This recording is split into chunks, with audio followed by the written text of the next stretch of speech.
perkenalkan nama saya Maria Rangkoli, NIM 19412011083. Saya dari kelas A4 Keperawatan semester 6 dalam pembuatan video untuk memenuhi tugas UAS Kegawat Daruratan.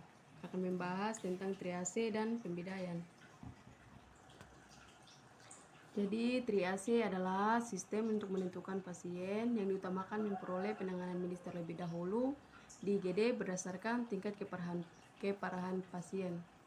Kategori pasien dikategorikan dalam triase IGD dalam mengategorikan pasien yang masuk ruang gawat darurat. Tenaga medis membedakan pasien berdasarkan kode warna mulai dari warna merah, kuning, hijau. Untuk warna dan contoh kasus yang pertama yaitu warna merah. Warna merah dalam triase IGD menunjukkan pasien dengan prioritas pertama yang berada dalam kondisi kritis atau mengancam nyawa, sehingga memerlukan pertolongan medis segera mungkin. Jika tidak diberikan penanganan dengan cepat, kemungkinan besar pasien akan meninggal. Contoh kasus pasien yaitu pasien yang kesulitan bernapas, terkena serangan jantung, menderita trauma kepala, kecelakaan lalu lintas, dan mengalami pendarahan yang luar biasa.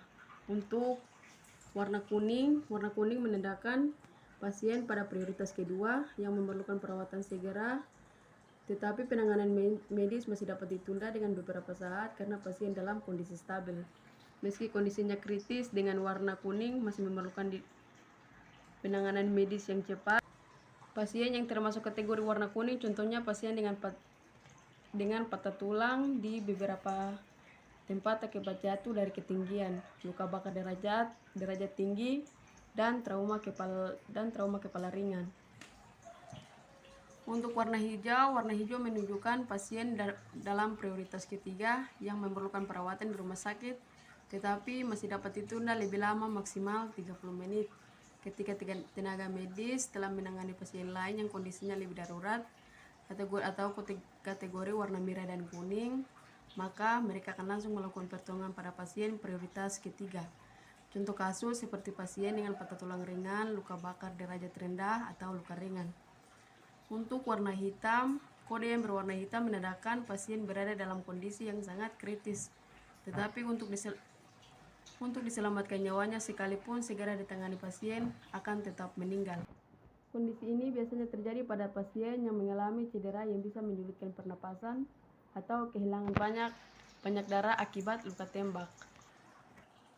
Yang kedua yaitu pembidaian. Pembidaian atau splinting merupakan prosedur yang sering dilakukan pada berbagai cedera muskokaletal ataupun kronis seperti fraktur dan dislokasi untuk membantu mengurangi nyeri serta membantu imobilisasi dan penyembuhan pasca operasi. Pembidaian atau spleen dapat menjadi pertolongan pertama dalam kasus kegawat daruratan fraktur ekstremitas. Pembidaian diindikasi untuk berbagai cedera muskokaletal seperti fraktur, dislokasi sendi, serta keadaan tertentu seperti carpal tunnel syndrome atau CTS dengan tujuan untuk imobilisasi cedera yang sebagian. Berdasarkan bahan yang dapat digunakan terdapat ada rigid atau hard spleen, soft atau flexible spleen. Untuk rigid atau hard spleen seperti dengan berbahan dasar kayu. Berikut untuk teknik pembidaian atau splinting meliputi bantalan yang tepat, penggunaan elastik perbanding sesuai, memposisikan area yang mau dibidai sesuai dengan posisi anatomis, dan menggunakan panjang bidai yang sesuai. Pada keadaan tertentu akan diperlukan anestesi untuk mengurangi nyeri. Bidai yang digunakan dapat bervariatif sesuai dengan bagian tubuh serta variasi indikasi pemakaian bidai. Selamat datang di Universitas Pembangunan Indonesia Manado yang terletak dekat dengan kawasan bisnis Bahu Mall Manado. Tempatnya di Kelurahan Bahu, lingkungan 3 Manado, sangat strategis di pusat kota Manado. Dibangun di atas lahan seluas 2,5 hektar, Universitas Pembangunan Indonesia Manado berdiri megah dengan ruangan 7 lantai, terdiri dari ruangan kelas, ruangan kantor, perpustakaan, laboratorium komputer, laboratorium keperawatan, pengadilan semu, dan laboratorium bahasa, kantin, serta rooftop di lantai atas. Universitas Pembangunan Indonesia Manado memiliki 6 fakultas dengan program studi, yaitu Fakultas Pertanian, Prodi Agribisnis, Fakultas Hukum, Prodi Hukum, Fakultas Teknik, Prodi Teknik Elektro dan Teknik Sipil, Fakultas Ilmu Sosial Ilmu Politik, Prodi Ilmu Politik, Fakultas Sastra, Prodi Sastra Inggris, Fakultas Keperawatan, Prodi Ilmu Keperawatan, dan Profesi Nurse. Didukung oleh sumber daya manusia yang berkompeten dan tersertifikasi, Universitas Pembangunan Indonesia Manado memiliki dosen dan tenaga kependidikan dengan latar belakang S2 dan S3 lulusan dalam dan luar negeri. Proses belajar mengajar dilaksanakan dengan teknologi informasi merujuk perkembangan dunia modern saat ini, dilakukan dengan sistem e-learning dan sistem ujian online atau ULAIN.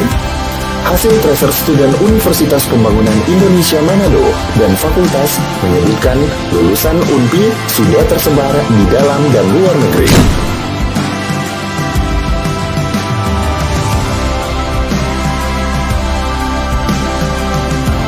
Selamat bergabung putra-putri terbaik bangsa. Kembangkan dirimu, raih cita-citamu setinggi bintang di langit. Kami siap menghasilkan generasi terbaik dan pemimpin di masa depan.